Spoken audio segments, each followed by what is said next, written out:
So if your team is underperforming, it's not on them, it's actually on you. The way you handle it, it determines if you fix the problem or let it destroy your business. Listen, I brought a business from $0 to $68 million in 7.5 years, and here's how I did it. I'm gonna give you the exact accountability system that I use to turn underperformers into top producers step by step. Underperformance is killing your growth of your company faster than almost anything else. But here is what you need to know. It's rarely about laziness or incompetence. It's always almost about unclear expectations and weak accountability. And accountability, it doesn't start with your team. It starts with you because you're the owner. Step 1, set crystal clear expectations with them. Most performance issues start because your team doesn't know exactly what good looks like or great looks like. If you're fuzzy, they'll be fuzzy. So ask yourself this question. Does every role have a clear job description? Does every department have measurable targets? Does each team member know their KPIs?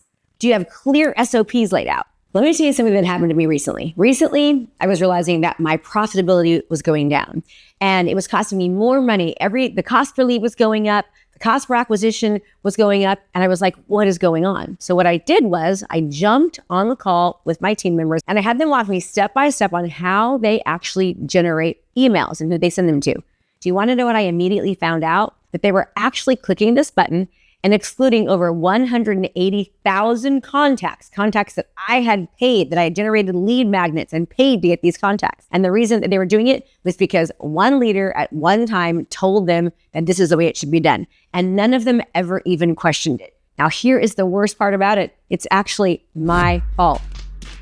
I should have had clear expectations and clear guidelines on exactly how to send an email, who to include, who to exclude and why, and there should have been no questions asked. It was my fault. Now, let me tell you, that one mistake alone, that clear lack of expectations cost my company multiple millions of dollars because it had been happening for over 12 months. Do the math. Step 2, make them measure themselves. You see, accountability works best when they track their own performance, not you. When people measure themselves, they naturally improve because they're aware of the gap. Research shows that what you track actually grows. That could be a daily KPI tracker, a weekly scorecard, the end of the day or end of the week reports. It's like stepping on the scale. People who weigh themselves daily, they actually lose weight without changing diet or exercise because they're aware, simply because of awareness, and that awareness drives better behavior. Step 3, reinforce relentlessly.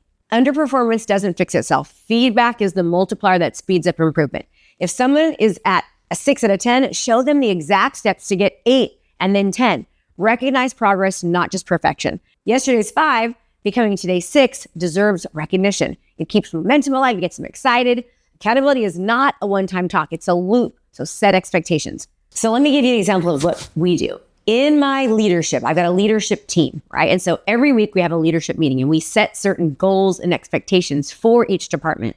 And then what happens is the leader goes back and meets with their team, and they meet with them frequently throughout the week and they track their performance. And people don't just talk about like, oh, I sent an email, I did this or that. They'll have their team give feedback on measurable results, things you can actually see. For example, I was able to build this website, or I was able to build this landing page. I sent out a 30-day action plan or follow-up sequence for this specific funnel. Things like that. Very, very measurable. If your team is underperforming or you feel like they're not getting enough done, one thing that you need to do is have them create and do a time study. You actually should be doing this every single quarter. What is a time study? A time study is where they write down every single thing that they're doing every 15 minutes. Now, here's the thing. They're going to think, oh my gosh, this time study takes so much time. Well, the deal is that they need to be aware of how much time they are wasting. And here's the thing.